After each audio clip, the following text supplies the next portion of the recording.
Merci. D'abord, permettez-moi de vous dire que je suis extrêmement heureux d'être avec vous ce soir et pour vous parler d'une problématique qui est véritablement actuelle et qui est une vraie problématique. C'est une problématique qui est très médiatique, mais elle est également très réelle. Alors, je commence donc. Vous voyez ici, c'est une photographie assez célèbre, vous voyez un ours polaire heureux sur sa banquise. Donc tout va bien pour lui. Et là, nous sommes en 1984. Donc là, vous voyez une photographie prise par la NASA du pôle Nord. Donc vous avez l'océan Arctique ici, recouvert de glace, avec la Russie, le Canada, le Groenland. Donc ça, c'est en 1984. Et puis, la même photo, prise un peu plus tard, 30 ans après, et vous voyez que cette même banquise, qui allait jusque-là, eh bien, elle a rétréci beaucoup. Donc, c'est une preuve de plus s'il en fallait une, mais je pense qu'il n'en faut pas, parce que c'est un phénomène qui est constaté absolument dans le monde entier, avec la fonte des glaciers dans les montagnes, qu'il se passe quelque chose. Et que ce quelque chose, ça ressemble à un réchauffement du climat. Alors, excusez-moi. Donc voilà, donc là, j'ai simplement remis les deux... Ah zut, c'est très sensible. Hein. Je vous ai mis les deux photographies, prises à peu près du même satellite. Je ne sais pas si c'est le même satellite, mais c'est le même endroit, pour que vous voyez bien cette diminution. Donc, on peut se poser des questions. Donc, la question c'est, que se passe-t-il? Que se passe-t-il s'il y a un réchauffement? Alors, je vous montre ce petit diagramme. Ne regardez pas la courbe du bas, on y reviendra. Ici, vous avez l'évolution de la température en prenant comme référence un zéro qui correspond à peu près à la température moyenne au milieu du XXe siècle. Et vous vous rendez compte qu'ici on est à l'an 1000, hein, donc c'est extrêmement condensé. Mais vous vous rendez compte qu'en gros, depuis l'an 1000 jusqu'au milieu du XXe siècle, température de référence, la température a été plutôt inférieure à cette référence. Et que d'un seul coup, elle s'est mise à augmenter très vite. Elle s'est mise à augmenter très vite. Et en l'an 2000, elle avait déjà augmenté en gros de 0,5 degrés. Alors, ce qui est choquant, ce n'est pas le fait que la température augmente. La température de la Terre, elle a toujours varié au cours des âges géologiques et dans des proportions parfois énormes. Mais ce qui interpelle, c'est que ça se passe aussi rapidement. Donc, c'est un phénomène qui, pour les scientifiques, pour les géologues, est un phénomène plutôt anormal. Donc, on se dit, ce réchauffement, il peut être dû à deux choses. Une activité solaire plus importante, et bon, ça, tous les astronomes, enfin tous les spécialistes nous disent que ce n'est pas le cas. Donc, il y a l'autre facteur de réchauffement de la Terre, c'est ce qu'on appelle l'effet de serre. Alors, qu'est-ce que c'est que l'effet de serre? Eh bien, vous voyez ici un petit schéma extrêmement simple. Donc vous voyez la Terre avec l'atmosphère. Imaginons que dans l'atmosphère, il n'y a aucun effet de serre, pas de gaz à effet de serre. Donc la lumière qui vient du Soleil va chauffer la Terre, qui va renvoyer dans l'atmosphère, sous forme de rayonnement infrarouge, cette chaleur. Et donc là, cette chaleur, elle repart dans l'espace en grande partie. Donc, dans ces conditions-là, la température moyenne de la Terre, elle est à moins 18 degrés, ou moins 20 degrés, enfin bon, peu importe, ce qui veut dire qu'il n'y a pas de vie sur Terre. Mais heureusement, il y a un effet de serre. Alors, c'est quoi cet effet de serre? C'est la réflexion vers la Terre de la chaleur réémise vers l'espace depuis la Terre. Donc, il y a de la chaleur qui est réémise comme ça, et puis elle va être réfléchie par une espèce de couverture de gaz à effet de serre qui empêche cette chaleur de passer. Alors, une autre manière de le montrer, mais c'est tout à fait le même phénomène. Donc, vous avez le Soleil qui chauffe la Terre. Cette chaleur, elle repart sous forme d'infrarouge. et puis elle est en fait réfléchie vers la Terre par l'effet de serre. Alors quels sont les gaz à effet de serre? Essentiellement, c'est la vapeur d'eau, et puis également les nuages. Ce sont les facteurs les plus importants. Mais il y a d'autres gaz à effet de serre, comme par exemple le méthane, le gaz carbonique, CO2, les oxydes d'azote et quelques autres. Donc, mais si on regarde maintenant comment cet effet de serre a pu varier, puisque la température se réchauffe, donc on se dit que l'effet de serre est plus important. Ce n'est pas la vapeur d'eau, parce que c'est à peu près constant dans l'atmosphère. Enfin bon, elle s'évapore, il y a des pluies, etc. Mais est-ce qu'il y a des autres gaz à effet de serre dont la concentration a augmenté de manière importante dans l'atmosphère? Et la réponse est oui, c'est le gaz carbonique. Donc, et le gaz carbonique est lié à l'activité humaine. Alors là, je vous remontre la même courbe que tout à l'heure. Donc vous avez ici l'augmentation de la température. Et puis, vous voyez en dessous une augmentation parallèle de la teneur de dioxyde de carbone, de CO2 dans l'atmosphère. Donc les courbes ont quand même la même allure. Donc vu que le dioxyde de carbone est un gaz à effet de serre qui contribue à l'augmentation de la température, on peut se dire que là, il y a une vraie corrélation. C'est-à-dire que cette augmentation de CO2 dans l'atmosphère, eh bien, elle est responsable en grande partie, si ce n'est en totalité, de l'augmentation de la température. Alors, bon, vous voyez ici les chiffres, c'est la teneur en partie par million de CO2, mais j'y reviendrai tout à l'heure. Donc, pour expliquer, alors donc on se demande comment l'homme a-t-il fait pour renvoyer autant de gaz carbonique dans l'atmosphère? D'où est-ce qu'il vient ce gaz carbonique? Alors là, je vous ai fait un petit schéma qui vous explique le phénomène. Donc, et ce schéma passe par la formation du pétrole et du gaz. Donc, vous voyez là, ici en haut à gauche, donc vous avez le soleil qui chauffe la planète, des plantes se développent, et la vie animale, et puis toutes sortes de formes de vie végétale, des algues et des choses comme ça. Et dans certaines conditions, cette vie végétale va non pas se décomposer, non pas s'oxyder, mais rester sous forme de marécage, de choses comme ça, et puis être recouverte par la mer, on parle de temps géologique là, et puis être enfouie.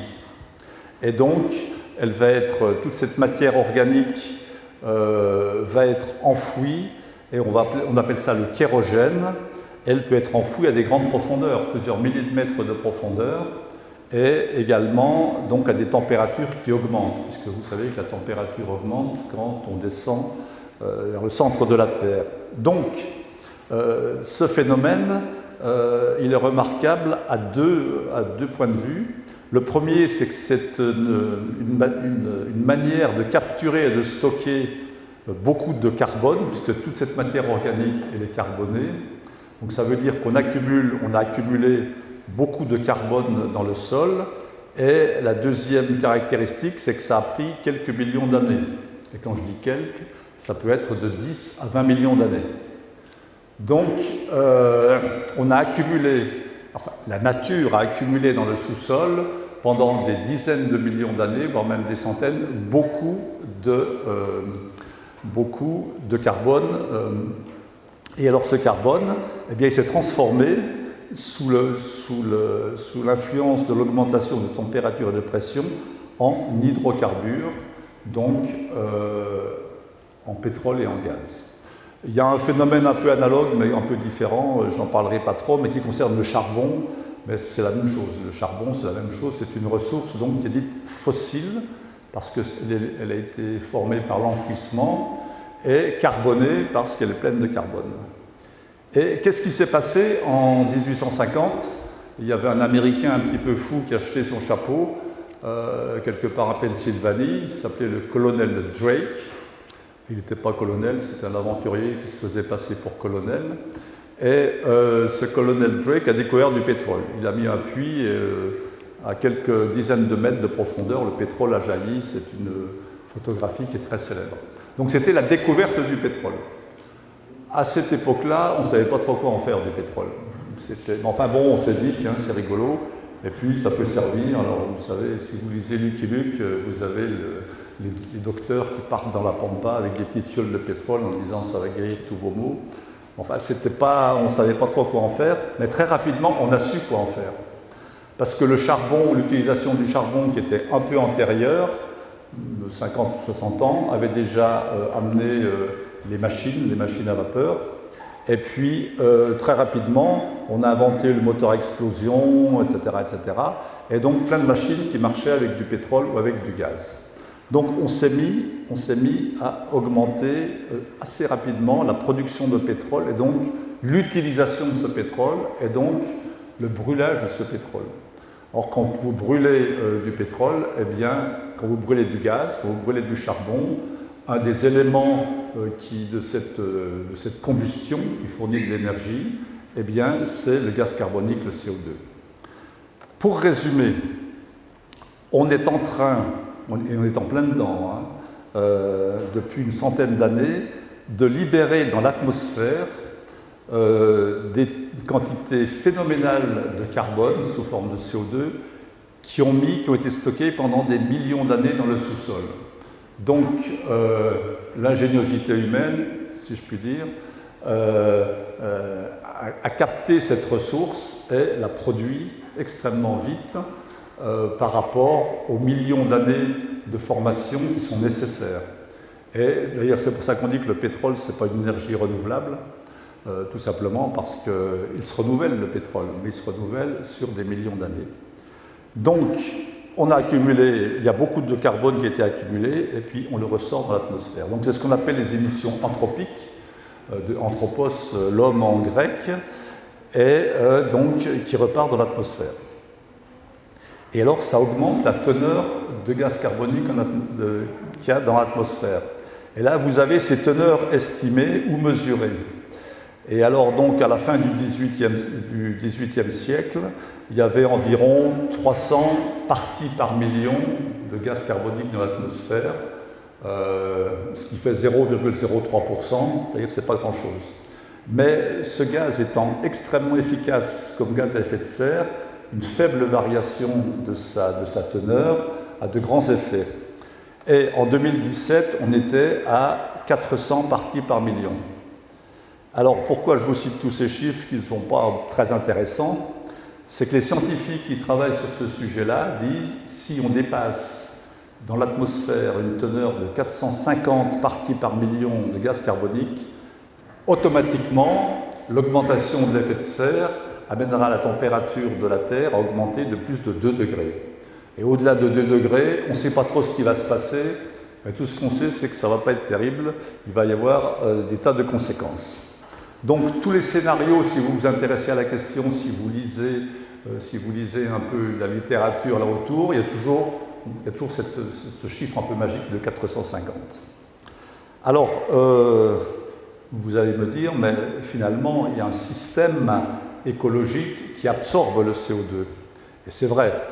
Donc les émissions anthropiques sont de l'ordre, bon là c'était un peu élevé, c'était en 2019, en 2020 c'était moins, en gros disons de 35 milliards de tonnes de CO2. Toute la végétation et les sols en absorbent à peu près 11 milliards de tonnes, c'est des estimations évidemment. Donc en gros elles absorbent 450 milliards de tonnes de CO2, ben, elles en rejettent parce que les plantes respirent 439. Et l'océan est également un bon piège de CO2. Donc l'océan absorbe du CO2.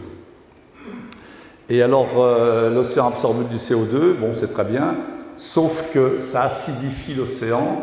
Et alors là il y a un grand spécialiste qui pourra vous en parler éventuellement, Serge qui est ici, mais je pense que ça ne fait pas du bien aux récifs ni aux coraux. Toujours est-il qu'en gros, il y a 35 milliards de tonnes qui sont émis par l'homme, et puis il y en a en gros une quinzaine ou un peu plus qui sont absorbés par le système. Donc il y en a autour de 20 milliards de tonnes qui restent dans l'atmosphère et qui s'accumulent et qui s'accumulent et qui s'accumulent. Et ce qu'il faut savoir, c'est que le CO2, quand il est dans l'atmosphère, il va y rester. Il ne va pas être là pour 2 ou 3 ans. Il est là pour 100 ans, au moins. Donc, il y a une accumulation de gaz à effet de serre et augmentation corrélative de la température. Alors, juste pour vous donner un chiffre, quand vous brûlez 1 tonne de pétrole, eh bien, vous émettez 3 tonnes de CO2. Quand vous brûlez du charbon pour avoir la même énergie qu'avec 1 tonne de pétrole, c'est ce qu'on appelle 1 tonne équivalent pétrole de charbon, eh bien, vous allez émettre plus de 4 tonnes de CO2, et si vous faites ça avec du gaz, c'est 2,4 tonnes de CO2. Ce qui veut dire immédiatement, c'est que si on ne veut pas se passer des énergies fossiles, qu'est-ce qu'il faut faire? Il faut évidemment remplacer le charbon par le gaz, puisque pour la même énergie produite, on va avoir 2 fois moins de CO2 émis. Donc ça, c'est ce que vous voyez de plus en plus dans toutes les réunions internationales, et c'est un vrai problème parce qu'il y a beaucoup de pays qui n'ont pas les moyens, nous y reviendrons, de se passer du charbon et de le remplacer par le gaz. Alors, pour vous donner une idée, est-ce que vous savez combien représente un baril de pétrole en litres? 159 litres. Bon.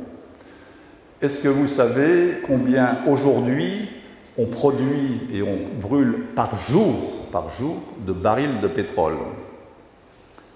90 millions. 90 millions de barils de pétrole. Et avant le Covid, avant la crise du Covid, en 2019, c'était 100 millions de barils par jour de pétrole. Donc vous vous rendez compte, ce sont des quantités absolument faramineuses. Et ça, c'est tous les jours. Donc,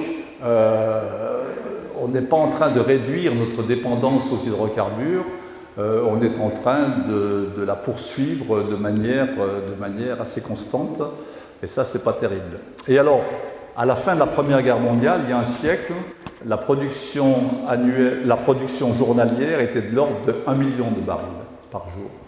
À la fin de la Deuxième Guerre mondiale, c'était 20 millions de barils jour. Aujourd'hui, on est à 90 millions de barils jour. Donc vous voyez qu'il n'y a eu aucune pause et qu'on continue à produire toujours plus. Donc, et pourquoi on en produit toujours plus? C'est pour produire de l'énergie. Parce que l'humanité a besoin d'énergie en permanence. Alors, qu'est-ce que c'est que l'énergie? Qu'est-ce que c'est que l'énergie? Il ne faut pas confondre la puissance et l'énergie. Donc ça, c'est un peu de physique amusante. Vous avez une ampoule de 100 watts. Bon, elle est au plafond, elle n'est pas allumée, donc elle a une puissance de 100 watts, mais qui n'est pas utilisée. Vous l'allumez pendant 1 heure. Elle va avoir produit de la lumière en utilisant sa puissance de 100 watts pendant 1 heure. Donc elle a produit une énergie de 100 watts-heure. Donc le watt, c'est l'unité de puissance, et l'énergie, c'est la puissance multipliée par le temps. Alors, ça vous paraît peut-être un peu déplacé tout ça, mais vous allez voir, c'est important. Donc l'énergie, c'est la puissance multipliée par le temps. Et alors, l'énergie, il y a aussi un autre aspect physique qu'il faut bien connaître, c'est que l'énergie, on ne peut pas la créer. L'énergie, on ne peut que récupérer de l'énergie qui existe déjà. Donc, on ne peut récupérer que l'énergie qui existe, alors sous diverses formes, du pétrole, du vent, du soleil, de la biomasse, etc., ce qu'on appelle l'énergie primaire.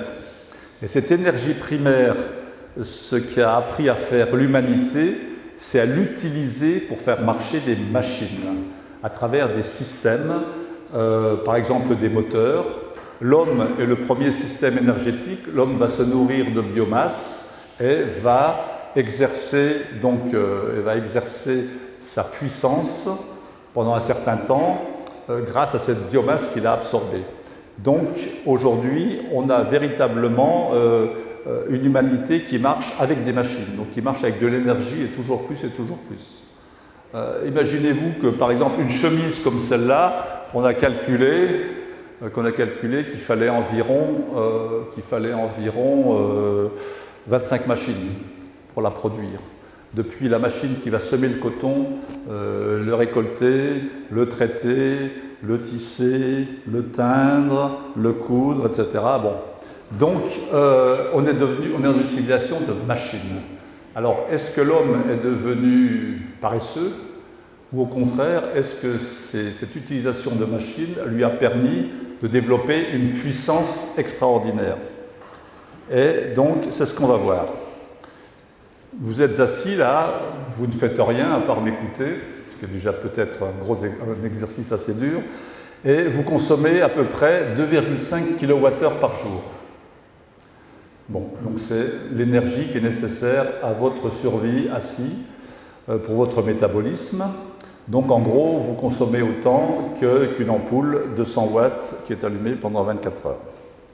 Et puis, brusquement, vous êtes pris d'une frénésie d'activité physique et vous allez aller creuser un trou. Et donc, vous allez travailler pendant 8 heures parce que vous êtes des travailleurs solides. Et donc, vous allez dépenser une énergie de l'ordre de 5 kWh pour creuser ce trou. Donc, ce qui fait que votre puissance de travail, 5 kWh divisé par 8, c'est à peu près de 0,6 kWh. Donc, la puissance d'un homme, c'est 0,6. L'énergie, la puissance d'un homme, c'est 0,6 kWh. Bon, très bien. C'est pas beaucoup. C'est pas beaucoup. Et puis, s'il travaille quand même de manière dure pendant 8 heures, il va dépenser 5 kWh.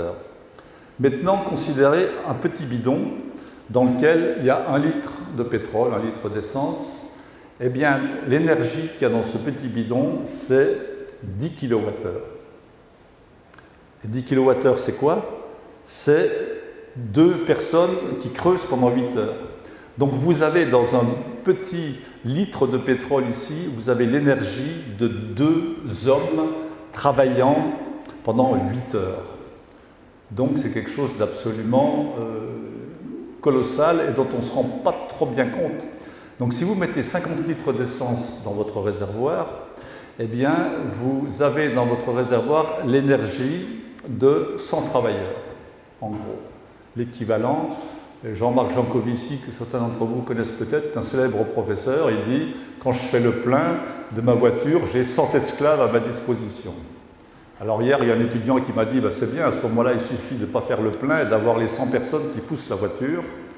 Ça va revenir au même, sans doute du point de vue énergétique, mais du point de vue de la facilité de la manip, c'est pas gagné. » Donc, pourquoi ces énergies ont eu tellement de succès? C'est parce que sous une forme condensée, facile à utiliser, facile à produire et pas chère, elles renferment une possibilité d'énergie absolument énorme. Or, pendant des siècles, jusqu'en gros XVIIIe siècle, l'homme n'a utilisé que des énergies renouvelables. Alors, ces énergies renouvelables, c'était le vent, c'était l'énergie de l'eau. Ici, vous avez une noria en Syrie. C'était l'énergie de l'eau pour un moulin à eau en Belgique, etc. Donc, c'était déjà une utilisation de l'énergie à travers une machine. Mais rien à voir avec ce qu'on fait avec des hydrocarbures, avec du charbon qu'on transporte facilement. Donc, ça a été ce qu'on a appelé la révolution industrielle. Brusquement, le panorama a complètement changé. Et alors, pour vous en donner juste un exemple, parce qu'il y a eu beaucoup de répercussions aussi sociologiques, sociales, prenons la paysannerie en France. Donc on a vu que la puissance physique d'un homme, c'est à peu près 0,6 kW. La puissance moyenne d'un tracteur agricole aujourd'hui, c'est environ 100 kW. Bon, c'est-à-dire déjà le tracteur, il est 175 fois plus puissant que le fermier qui va le conduire. Maintenant, considérons une plaine de 100 hectares, et ça c'est des données qui sont documentées dans le nord de la France. Dans les années 20, pour cultiver ces 100 hectares, il fallait environ 50 travailleurs, 50 paysans, qui travaillaient avec des chevaux, avec des machines assez rudimentaires. Dans les années 50, on a vu arriver les premiers tracteurs, qui n'étaient pas aussi puissants que ceux d'aujourd'hui. Donc, il fallait plus que 10 travailleurs agricoles. Et puis maintenant, aujourd'hui, il suffit d'un d'un paysan avec éventuellement son épouse, son fils, sa fille, et il fait, en travaillant beaucoup certes, mais il cultive ses 100 hectares lui tout seul. Et donc, j'ai mis comme titre, vous avez dit exode rural, c'est exactement ce qui s'est passé. La France qui était à 75% paysanne, disons à la fin du 19e siècle, un peu plus de 100 ans, aujourd'hui il y a très peu de paysans en France. Et tout est mécanisé et tout marche à cause de ces machines. Donc non seulement ces énergies fossiles ont permis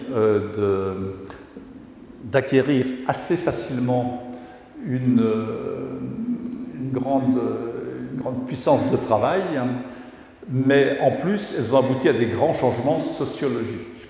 Donc un bouleversement de la société, c'est la révolution industrielle. Donc on se dit, mais alors où est le problème? Où est le problème? On a une énergie qui est pas trop chère, qui est facile à trouver. Pourquoi en changer? Eh bien précisément, pourquoi en changer? Parce que, en faisant tout ça, on a accumulé du CO2 dans l'atmosphère et donc on est en train de bouleverser l'équilibre climatique de la planète, qui est plus qu'une simple élévation de température. Ça peut aller très très loin avec des modifications de courants marins, des modifications de pluviométrie, etc. Donc le constat évident, c'est qu'il est urgent d'évoluer en utilisant des énergies plus propres. Alors là, ça vient de l'anglais, les Anglais disent clean energy pour dire que c'est de l'énergie qui n'est pas émettrice de CO2, des énergies plus propres. Donc, je vous ai posé le problème, on voit bien où on en est. Alors, quelles sont ces énergies plus propres? Est-ce qu'il y a une énergie plus propre qui va remplacer une ou plusieurs facilement les énergies fossiles? Je ne pense pas, en tout cas je n'en connais pas. Donc on va avoir recours à ce qu'on appelle un mix énergétique. Il va falloir mélanger de l'énergie venant de diverses sources. Mais une chose est absolument certaine, c'est qu'il n'y a pas une seule énergie de substitution aux énergies fossiles qui n'ait pas d'inconvénient. Donc quand vous allez choisir votre mix énergétique, vous allez choisir les inconvénients qui lui sont associés. Parce que ça serait trop facile d'avoir une source d'énergie qui soit magnifique, merveilleuse, bien maîtrisée et qui n'ait pas de mauvais côté, qui n'ait pas d'inconvénients. Alors il y en a peut-être une, c'est la fusion nucléaire, mais enfin ça c'est un autre sujet. Et ce n'est pas un sujet pour demain, peut-être pour après-demain. Donc, à cela se superpose un autre phénomène, c'est la croissance de la population mondiale. Alors là, vous voyez, ici sur l'axe horizontal, vous avez 10 000 ans avant Jésus-Christ jusqu'à l'an 2000, et puis sur l'axe vertical, la population. Alors j'irai vite, mais en gros, on s'aperçoit que la population de la Terre, elle n'a pas tellement changé, jusqu'à 1800, donc c'est tout à fait le début de la révolution industrielle, où elle a énormément augmenté, et puis très très vite, et on était... En 1975, on était 5 milliards et aujourd'hui, en 2022, je n'ai pas mis la planche à jour, on est 7,8 milliards. Tous les ans, la population de la Terre augmente de 70 millions d'habitants. Alors ça veut dire quoi? Ça veut dire qu'il faut tous les ans, il faut nourrir 70 millions de personnes de plus. Il faut que ces 70 millions de personnes aient de l'espace pour vivre. Et puis également un minimum de bien-être, et pour ça il lui faut de l'énergie. Donc tout ça pour dire que l'augmentation de la population n'est pas un facteur qui va aider à diminuer la production d'énergie. Bien au contraire. Alors, donc changement climatique, il a des conséquences négatives. Alors j'en ai choisi deux, qui sont les plus spectaculaires. Donc c'est l'augmentation de la température. Alors ça c'est une planche du GIEC qui en anglais s'appelle IPCC. Donc c'est le groupement international d'études du climat qui fait autorité en la matière. Et alors, ici, vous avez donc les années jusqu'en 2100. Donc là, il y a une extrapolation, on est quelque part par là. Et là, vous avez l'augmentation de la température. Donc, je n'irai pas dans les détails, mais en gros, le GIEC dit, si on arrive à pas trop dépasser 450 ppm, la valeur de concentration de gaz carbonique dans l'atmosphère dont je vous ai parlé, eh ben, on ne devrait pas trop mal s'en tirer parce que la température ne devrait pas dépasser une augmentation de 2 degrés. En gros, avec l'incertitude, ça sera entre 1 et 2 degrés. Entre parenthèses, on est déjà à 1,1. Donc, bon. Mais si par hasard, cette concentration de CO2 dans l'atmosphère, elle augmente beaucoup plus que de 450, par exemple, on passe à 1000 parties par million, eh bien là, on sera dans des augmentations de température qui seront au minimum de 2, au maximum de 6, enfin autour de 4 degrés. Et là, on ne contrôle plus rien. Donc, vous voyez qu'il y a déjà un premier problème. Un deuxième problème, et qui concerne le Pacifique, le FENUA en particulier, mais pas seulement, c'est que en même temps que tout ça se passe, il y a une augmentation. Pardon, ça va, c'est pas le son.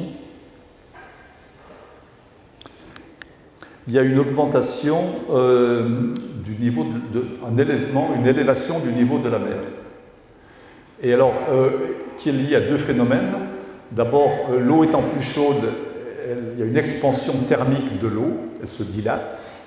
Et puis ensuite, il y a la fonte des glaces depuis les continents qui fait que ça alimente la mer en eau. Et alors, ce que dit le GIEC, c'est que, en gros, avec 450 ppm, on devrait augmenter le niveau de la mer quelque part entre 0,2 et 0,6 mètres, c'est-à-dire entre 20 et 60 cm. Mais s'il y a une beaucoup plus grande augmentation de la concentration de CO2, on peut aller jusqu'à 1 mètre d'augmentation du niveau de la mer. Alors, 1 mètre, ça veut dire quoi? Ça veut dire que vous allez avoir des atolls qui vont disparaître, les Tonga vont être sous l'eau, les Maldives vont être sous l'eau. Enfin, quand on fréquente un peu les COP de l'ONU, ce sont vraiment les nations du Pacifique qui sont les plus inquiètes, évidemment, vis-à-vis de l'augmentation du niveau de la mer. Mais pas seulement elles, parce que le niveau de la mer ne va pas seulement augmenter dans le Pacifique. Donc il y a beaucoup de zones littorales en Europe, en Amérique, enfin dans le monde entier, qui vont subir ça. Ensuite, là je n'irai pas dans le détail, ça nous entraînerait trop loin, mais il y a le réchauffement entraîne le réchauffement. Donc il y a des effets induits. Et je voudrais simplement vous livrer un effet qui est la fonte du permafrost. Alors je ne sais pas si vous savez ce que c'est que le permafrost. C'est une couche de terrain gelé qui couvre en gros tout le nord de la Sibérie et qui couvre également le nord du Canada, l'Alaska, etc.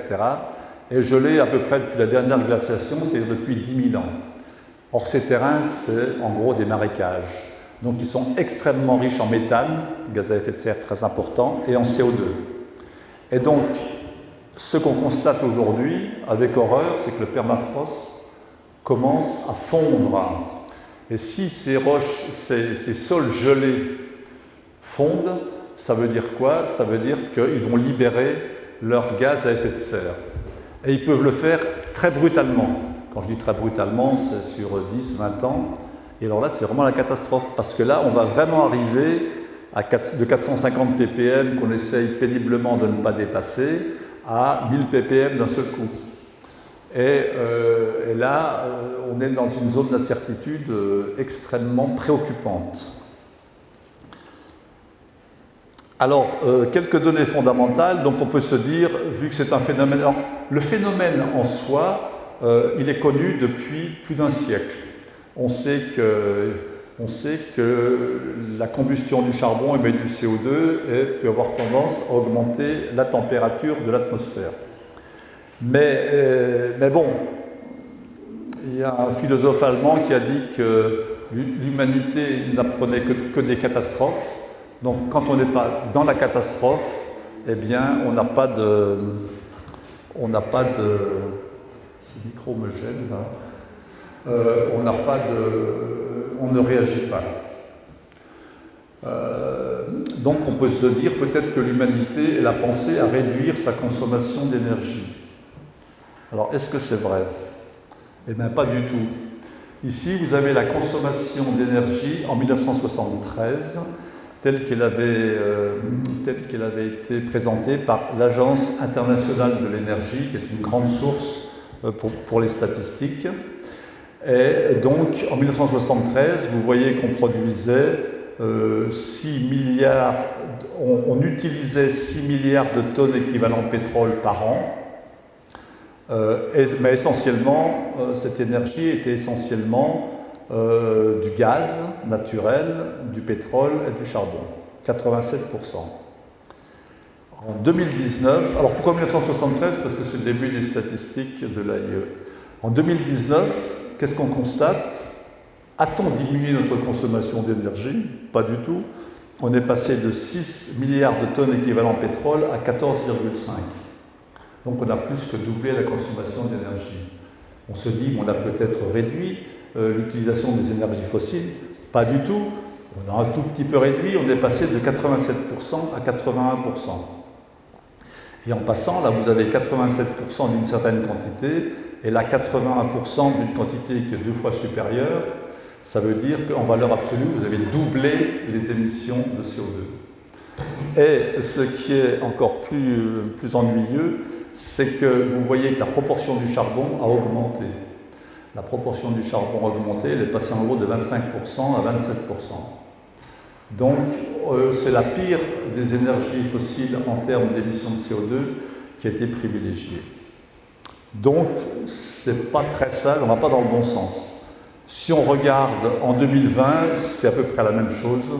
Simplement, on a consommé un petit peu moins, 14 gigatonnes équivalent pétrole au lieu de 14,5. Pourquoi je vous la montre? Parce que d'abord, c'est la dernière statistique qu'on ait, et simplement pour montrer que l'effet Covid, qu'on pensait jouer de manière importante en 2020 sur la consommation d'énergie, ben finalement, n'a pas tant joué que ça.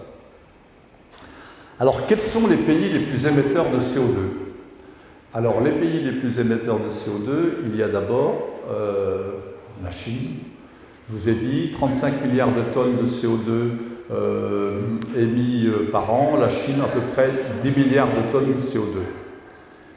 Suivi par les USA, suivi par l'Inde, la Russie, le Japon, l'Allemagne, etc. Et est-ce que cette manière de présenter les statistiques ne vous choque pas?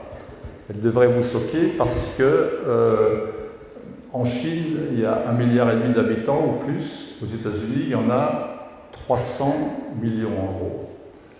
Et en Inde, il y en a 1,3 milliard, si je ne m'abuse.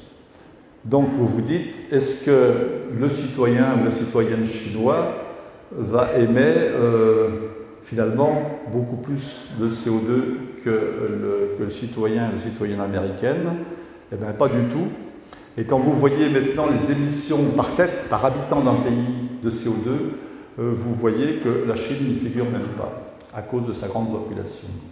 Et qu'est-ce que vous voyez? C'est qu'il y a des pays, ce sont les pays développés qui y sont, le Canada, l'Australie, les USA, l'Arabie Saoudite, la Russie, la Corée, etc.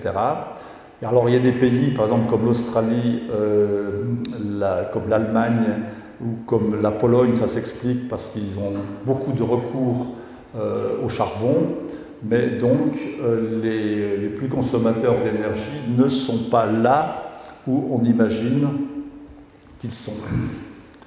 Alors, un petit article que j'ai trouvé dans l'avion en venant là, bon, ça donne juste une petite idée, c'est que émission de 3 tonnes de CO2, qu'est-ce que ça représente?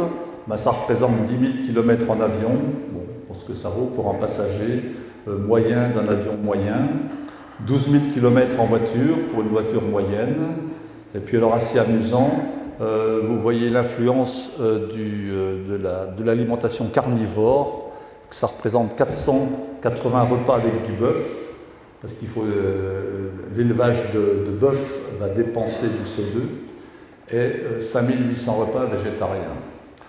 Alors, bon, est-ce qu'il faut vous priver de steak? J'en suis pas sûr, mais enfin voilà, c'est une piste. Donc on se dit, bon, il y a quand même des énergies renouvelables qui sont décarbonées, donc on peut en faire une petite liste. Alors, il y a le vent, bien sûr, il y a l'hydroélectricité, il y a la biomasse, donc utiliser des plantes adaptées comme la canne à sucre, comme le maïs, comme le tournesol, comme le colza pour faire des huiles qui peuvent servir de carburant. Il y a l'énergie de l'océan, l'énergie des marées, l'énergie des vagues, l'énergie liée à sa température. Il y a la géothermie. La géothermie, c'est simplement utiliser la chaleur qu'il y a dans le sol et qui, dans certaines conditions géologiques, est très proche de la surface. Vous avez beaucoup de pays où vous avez des sources chaudes.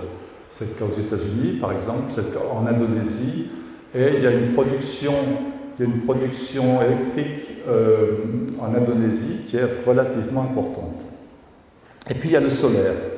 Alors il y a 3 types de solaire. Il y a le solaire thermique, c'est-à-dire que vous allez faire circuler dans des panneaux de l'eau qui va être chauffée par le soleil, ça va vous faire de l'eau chaude. Il y a le solaire photovoltaïque. Bon, donc ça c'est les panneaux solaires, j'en vois juste derrière, sur le toit, derrière la fenêtre là, qui vont fournir de l'électricité. Et puis il y a le solaire à concentration qui consiste à concentrer la chaleur du soleil avec des miroirs paraboliques sur une tour avec un fluide qui est chauffé. Ça peut être un sel, ça peut être certaines huiles, qui ensuite va transférer cette chaleur dans une turbine pour faire du courant. Donc ça, ce sont en gros les énergies renouvelables. Vous remarquerez que je n'ai pas mis là-dedans, je n'ai pas mis le nucléaire, parce que c'est une source d'énergie qui certes n'émet pas de CO2, mais qui est très discutée. Et il y a eu un peu pas une révolution, mais une évolution un peu inattendue. Il y a environ 2 semaines, l'Europe, la communauté européenne, a déclaré que le nucléaire était une énergie verte.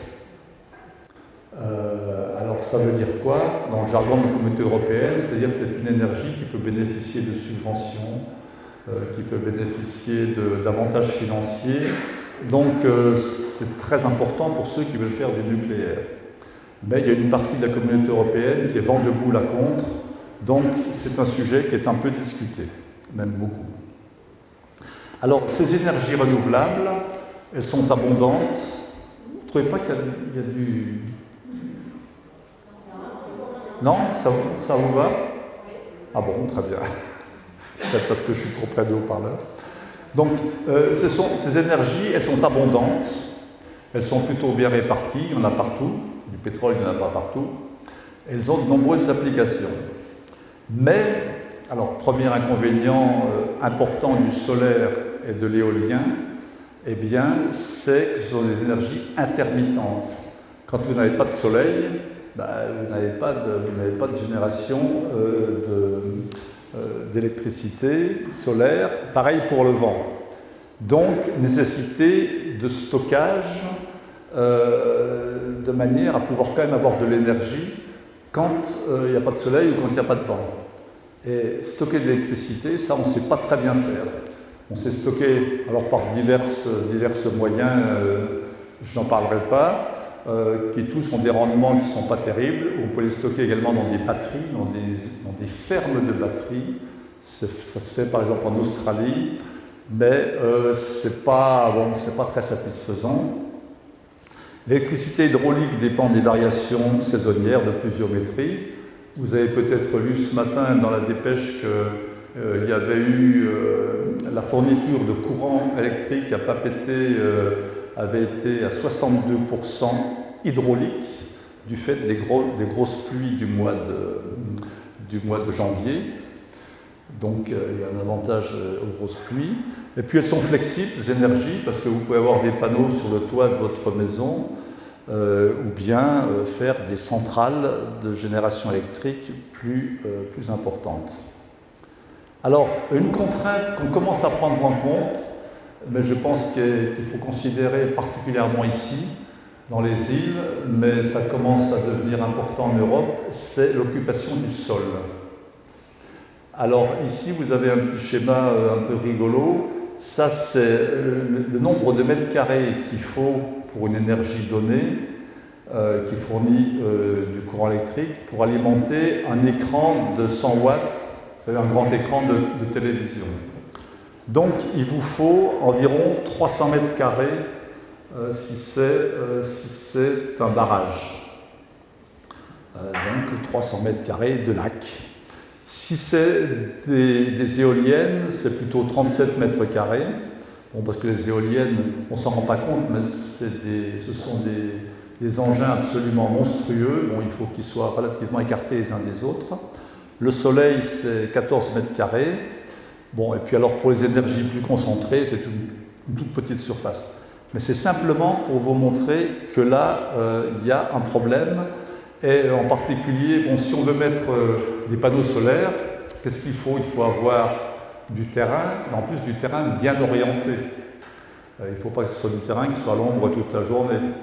Donc, dans les îles, ici, par exemple à Tahiti, enfin, je ne connais pas Montréal, mais trouver des grandes surfaces de terrain pour mettre des panneaux solaires qui soient bien orientés, c'est-à-dire au nord, et accessible, parce que bon, le foncier, il n'est pas uniquement destiné à faire de l'énergie, eh bien, c'est pas évident.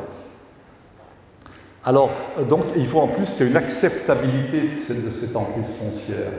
Ici, vous avez quelques photographies aériennes. On ne s'en rend pas trop compte quand on parle comme ça, mais vous voyez l'étendue, ça c'est en Europe, quand vous voyez l'étendue de champs de panneaux solaires. C'est absolument énorme. Et donc, ça remplace des terres agricoles, ça remplace des terres éventuellement constructibles. Pareil pour les éoliennes. Et puis alors, pour les barrages, c'est aussi extrêmement important. Savez-vous que le plus grand barrage du monde, donc le barrage des Trois Gorges en Chine, dont la production électrique représente environ la production de 20 réacteurs nucléaires, il a un lac de retenue de 600 km de long. Un lac de 600 km de long. Ça vous donne une idée de l'emprise sur le terrain qu'a cette énergie, par ailleurs parfaite, hein, tout à fait non émettrice de CO2. Et donc emprise sur le terrain et également modification climatique régionale, modification de biodiversité, etc. Comme je vous l'ai dit, il n'y a pas d'énergie sans inconvénient. Donc, ça en gros, c'est ce que je viens de vous dire, ça c'est l'acceptabilité. Donc, la biomasse, c'est bien, mais vous cultivez des terres agricoles, généralement plutôt de bonne qualité, qui pourraient être utilisées pour nourrir l'humanité. Plus 70 millions de personnes par an. Donc, ce qu'il faut choisir entre faire rouler les voitures au biocarburant, ou voler les avions, ou bien nourrir les gens, ça on peut en discuter. En hydraulique, il n'y a plus tellement de sites à équiper. L'éolien est de moins en moins bien accepté parce que ça prend de la place dans le paysage, parce que ça fait du bruit, parce que ça pourrit la vie des gens qui sont près des éoliennes. L'énergie solaire, elle est très abondante, mais elle est difficile à utiliser, à domestiquer en quelque sorte, parce qu'elle est très diffuse. C'est de moins en moins cher, donc c'est certainement une énergie qui a beaucoup de futur. Et puis l'hydrolien, j'en parlerai un peu tout à l'heure, mais c'est les éoliennes dans l'eau, c'est encore au stade expérimental. Donc, pour conclure cette première partie, mais rassurez-vous, j'ai bientôt fini, les énergies renouvelables représentent l'avenir, mais leur développement nécessitera beaucoup d'efforts et de temps. Donc il faut économiser l'énergie. Et il faut exclure aucune des ressources existantes. Et aujourd'hui, le chemin qu'on prend, c'est vers l'électrique. Et tous les prévisionnistes, alors évidemment, en général, les prévisionnistes ont tendance à se tromper, et comme disait Pierre Dac, la prévision est un art bien difficile, surtout quand elle concerne l'avenir. Donc vous avez ici l'énergie en gigatonnes équivalent pétrole depuis l'année 1800 jusqu'à l'année 2050. Et vous voyez que bon, ça c'est toutes les énergies, et que l'électricité a fait son apparition dans les années 60, et que dans les années 2050, l'électricité devrait être la source d'énergie, le vecteur énergétique le plus répandu, un peu plus de 50%. Alors, maintenant, on peut voir comment chaque pays envisage cette production d'électricité. Et là, on a quelques surprises, pas vraiment, mais enfin, ça dépend de chaque pays. Alors, d'abord à gauche, là, vous avez en 1990 la production d'électricité, d'énergie électrique, environ donc 11 900 TWh, 26 900 en 2019. Donc, en gros, en 40 ans, ça a été multiplié par 2, quelque chose. Donc, grosse production électrique, mais si vous regardez la part des énergies fossiles là-dedans, elle a également beaucoup augmenté. Et en particulier le charbon, qui est ici en noir. Le gaz, bon, a beaucoup augmenté, mais c'est plutôt une bonne nouvelle parce qu'il s'est substitué au charbon et aussi au pétrole. Et puis, bon, vous avez ici les autres énergies, donc le nucléaire en rouge.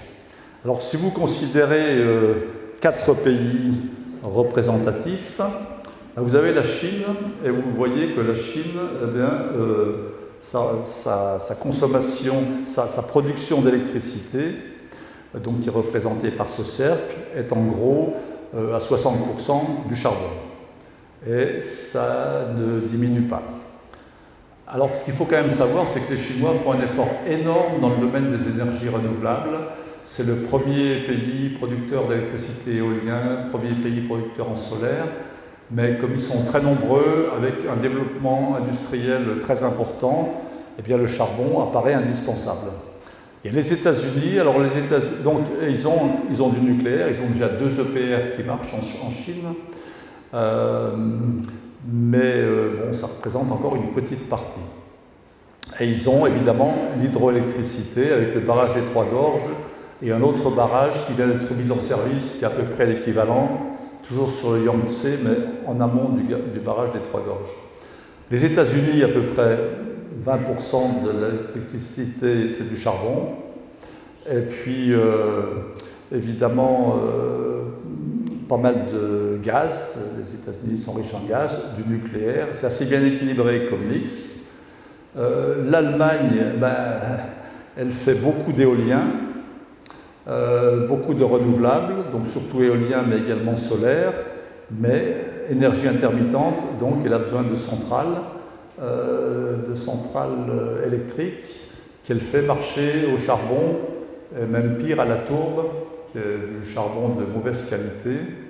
Également au gaz, mais vous connaissez les problèmes géopolitiques, parce que j'en parle absolument pas, mais il y a de la géopolitique là derrière, sur l'alimentation en gaz, surtout en ce moment, de l'Europe par la Russie, qui est une grande source de gaz de l'Europe. Et puis vous avez la France, qui est vraiment le bon élève pour les émissions de CO2. Pourquoi? Parce qu'elle a environ 70% de son énergie électrique qui est faite avec du nucléaire. Et puis il a aussi une part non négligeable d'hydroélectricité, donc c'est pas mal. Alors les voitures électriques, est-ce que vous pensez que c'est une solution pour la mobilité de demain?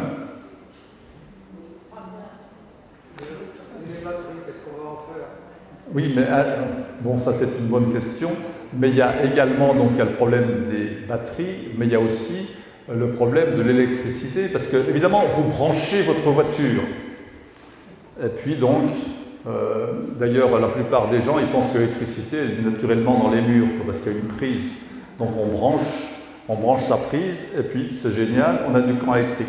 Mais d'où est-ce qu'il vient ce courant électrique? On n'en sait rien. Si le courant électrique que vous avez à votre prise, il a été fait avec une centrale au charbon, ça veut dire qu'on a émis beaucoup de CO2 pour vous donner ce courant électrique.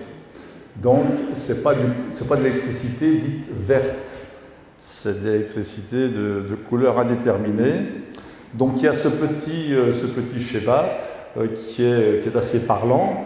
Donc vous voyez le conducteur dans sa voiture électrique qui est très très content et il dit « Ah, je me sens tellement propre hein. ». Sauf que le courant électrique, il a été fait à partir d'électricité venant d'une centrale au charbon. Donc c'est pas terrible. Et on admet aujourd'hui que, enfin il y a eu quelques articles, je ne sais pas si c'est entièrement vrai, mais qu'une voiture électrique en Pologne, elle émet plus de CO2 qu'une voiture à essence en France.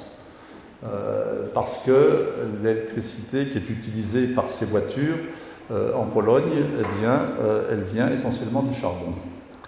Alors, je vais faire une mention spéciale pour l'énergie marine, parce que ça peut être éventuellement une source d'énergie pour les îles, par là. Alors, simplement, je voudrais vous mentionner ici la capacité, la puissance installée en énergie marine dans le monde en 2020, c'est 527 mégawatts. Bon, alors je pense que ça ne vous dit pas grand-chose, mais il y a une bonne référence, un réacteur nucléaire, c'est 1 gigawatt. Donc toute l'énergie marine qui est installée dans le monde, eh bien, elle représente la moitié de l'énergie produite par un réacteur nucléaire. Et aujourd'hui, il y a 441, dernière nouvelle, réacteurs nucléaires qui marchent dans le monde. Donc c'est très très peu. C'est epsilon, je dirais. Et en plus, cette énergie, elle est essentiellement concentrée dans 2 usines. L'usine marémotrice de la Rance en France. Alors, quel est le principe? Il est très simple. Vous avez la rivière Rance, là vous avez Saint-Malo, c'est au nord de la Bretagne, et on a fait un barrage. Et dans ce barrage, on a mis 20 turbines. Et donc, quand la marée monte, les turbines, elles tournent, elles font du courant. Et quand la marée descend, eh bien, les turbines, elles tournent en sens inverse, elles font du courant. Donc, l'usine, elle produit du courant environ 25% du temps. Mais ça marche bien et sa puissance est de l'ordre de 240 mégawatts. Et entre parenthèses, je vous fais grâce des chiffres. S'il fallait la construire aujourd'hui, on estime que ça coûterait environ 960 millions d'euros, ce qui n'est pas spécialement bon marché, mais enfin bon, c'est vraiment du courant électrique intelligemment fait. Et donc, il y en a une deuxième usine marémotrice dans le monde qui est en Corée du Sud, qui a à peu près de puissance équivalente, 254 contre 240, et qui a démarré en 2011. Et ces 2 usines, elles marchent bien. Alors ensuite, on a essayé les hydroliennes. Alors les hydroliennes, l'idée, elle est toute simple, hein. C'est de mettre des éoliennes dans l'eau de mer, et donc quand le courant de marée passe, ou quand des courants passent, ben, ça fait tourner les hélices, les pales de ces hydroliennes. Sauf qu'on s'est aperçu que des éoliennes immergées, comme ça, en fait des hydroliennes, elles étaient évidemment soumises à beaucoup de corrosion, on est dans le milieu marin, et en plus, elles étaient difficiles à entretenir parce qu'il faut qu'il y ait des plongeurs, donc c'était finalement pas faisable. Donc, à ma connaissance, c'est un mode de production d'électricité qui est abandonné, sauf il y a quelques prototypes comme celui-là qui consistent à avoir des hydroliennes mais qu'on sort de l'eau quand il n'y a pas de courant de marée. On les met dans l'eau uniquement, donc il y a 2 ailes comme ça sur ce bateau, et ces ailes elles descendent dans l'eau et on met les hydroliennes dans l'eau et puis à ce moment-là elles font du courant et puis pour les entretenir, bon c'est quand même beaucoup plus facile. Et ça marche bien apparemment. Ça marche bien apparemment. Alors, il y avait un système qui était très prometteur, qui était le système Pelamis. Et alors, l'idée, c'était d'utiliser cette fois-ci les courants, non pas les courants, mais l'énergie de la houle ou des vagues. Donc, ça avait été expérimenté aussi au nord de l'Écosse. Donc, le principe est simple, c'est des grands cylindres qui font environ 130 mètres de long et qui sont articulés en divers morceaux. Et donc, ils ondulent ces morceaux avec les vagues, et puis aux intersections, il y a un système qui récupère cette énergie et qui fait du courant. Donc, ça marchait tellement bien qu'on s'est dit, on va l'installer à La Réunion, on va faire un système à La Réunion, et puis si ça marche bien, ça permettra d'alimenter la Réunion en courant électrique propre. Donc on a installé une usine Pélamis comme ça, dans l'océan, près de la Réunion. Donc tout allait bien, tout a bien marché. Puis est arrivé un cyclone. Et alors le cyclone a balayé le système, ce qui fait que le système a disparu. Il a été réduit en miettes. C'était en 2014. Et donc ça a été la fin du système Pélamis tel qu'il est. Alors, il y a d'autres manières d'utiliser l'énergie des vagues, en particulier avec des bouées qui montent et qui descendent, mais enfin, tout ça, c'est encore au stade expérimental. Et puis alors, ce qui peut être intéressant ici, c'est d'utiliser la différence de température qui existe justement dans les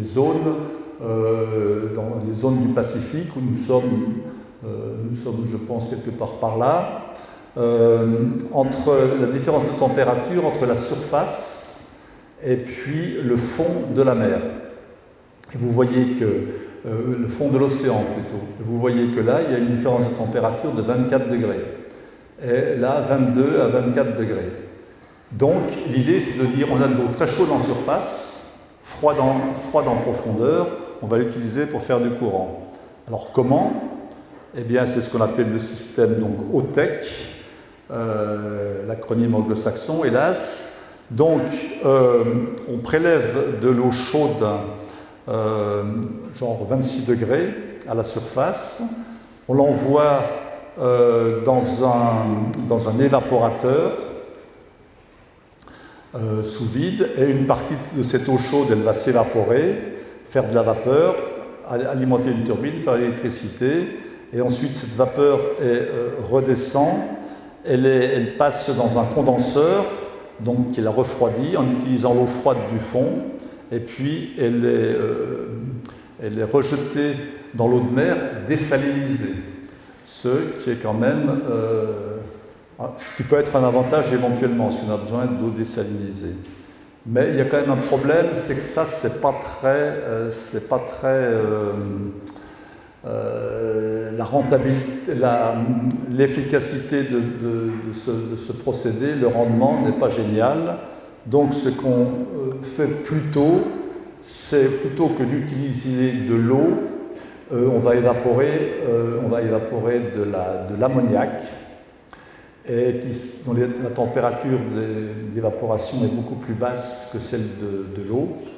Et puis donc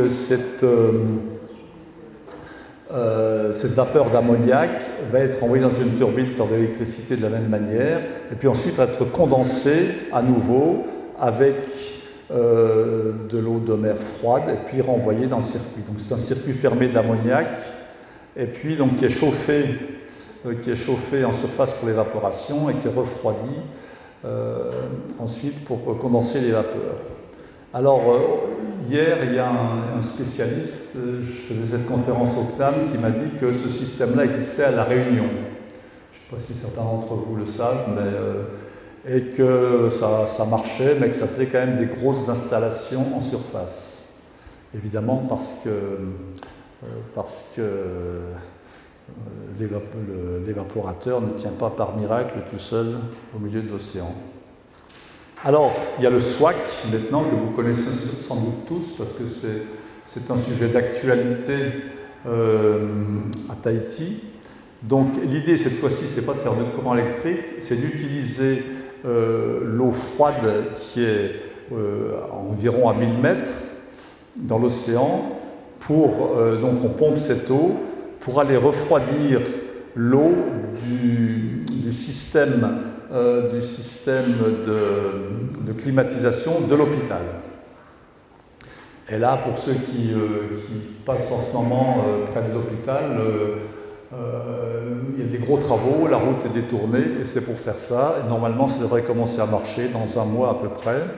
Donc l'eau froide, elle va refroidir cette eau qui va refroidir l'hôpital, évidemment. Donc en le refroidissement, elle va se réchauffer, et puis elle va être renvoyée dans la mer à peu près à 12 degrés.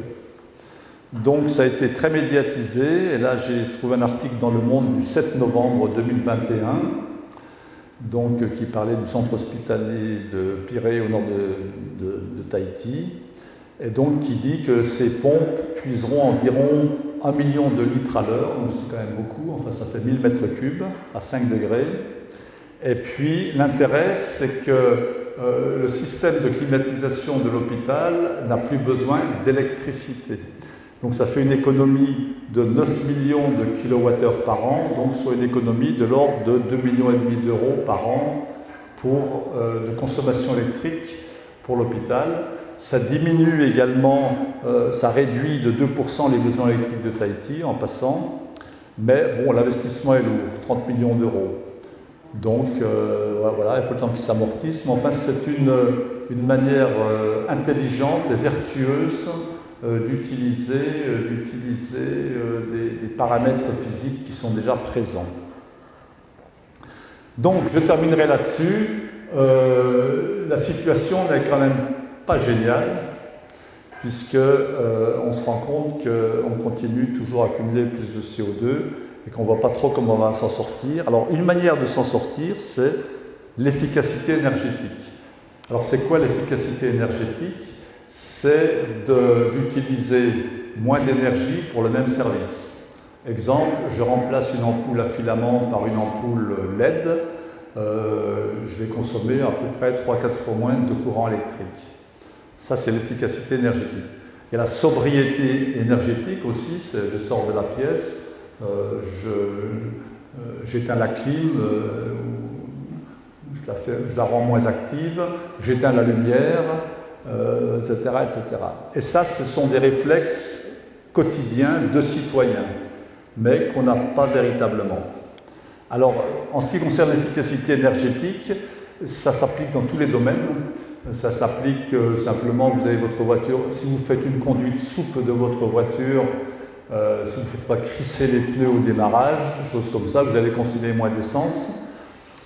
Si vous isolez votre maison, alors ça revient un peu plus cher, vous allez consommer moins de climatisation, moins de chauffage. Donc il y a beaucoup de choses, quand on y réfléchit, il y a beaucoup de processus qu'on peut améliorer pour un même résultat, de manière à consommer moins d'énergie. On peut même y gagner, parce que, par exemple, je citais ce matin l'exemple d'une entreprise que je connais qui fait du transport en France. Eh bien, simplement une meilleure planification de leur rotation de poids lourds, ils en ont beaucoup, eh bien, ça leur a permis d'économiser pas mal de gasoil, et ça leur a permis donc de gagner de l'argent et en même temps d'être vertueux. Donc, si vous voulez, c'est un type d'action qui est assez vertueux parce que tout le monde peut y gagner.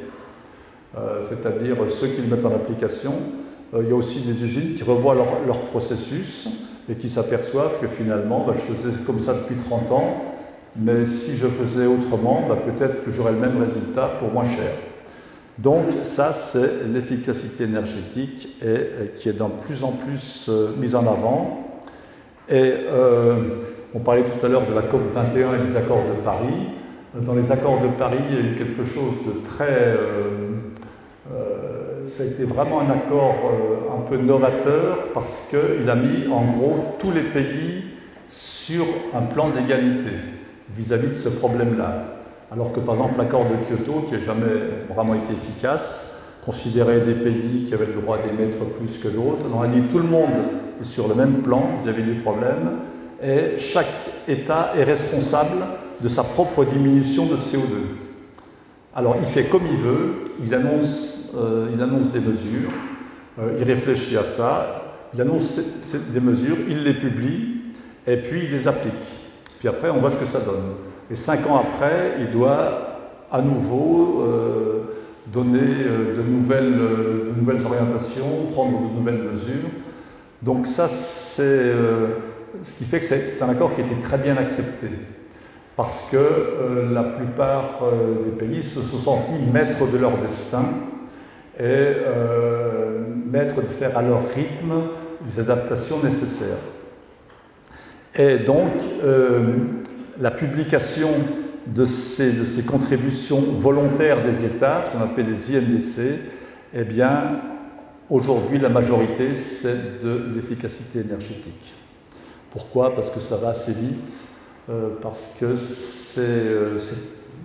comme son nom l'indique, c'est efficace, et puisque ça implique les citoyens. Bon, donc en résumé, j'ai terminé. Donc la demande en énergie, il ne faut pas s'attendre à ce qu'elle diminue beaucoup. Elle sera de plus en plus satisfaite par des énergies renouvelables, mais on va avoir du mal à se passer des énergies carbonées, avec, au bout du compte, un autre problème, c'est que le pétrole, il n'y en a pas encore pour des siècles. Les réserves de pétrole ne sont pas infinies. Donc, pareil pour le gaz. Donc, de toute façon, il va falloir changer de type d'énergie. Donc, là, il y a des vraies questions. Et donc, il faut ralentir la croissance en énergie. Alors, je n'ai pas dit qu'il fallait ralentir la croissance économique, ce qui est la théorie d'un certain nombre de mouvements un peu radicaux. Non, ce qu'il faut, c'est l'efficacité énergétique, ralentir la croissance de la demande en énergie, et puis développer des sources d'énergie neutres en carbone, donc recherche, développement, investissement, et puis en particulier investissement des jeunes, prise de conscience. Je pense qu'aujourd'hui la jeunesse est vraiment qui est plus concernée que moi par exemple sur le futur.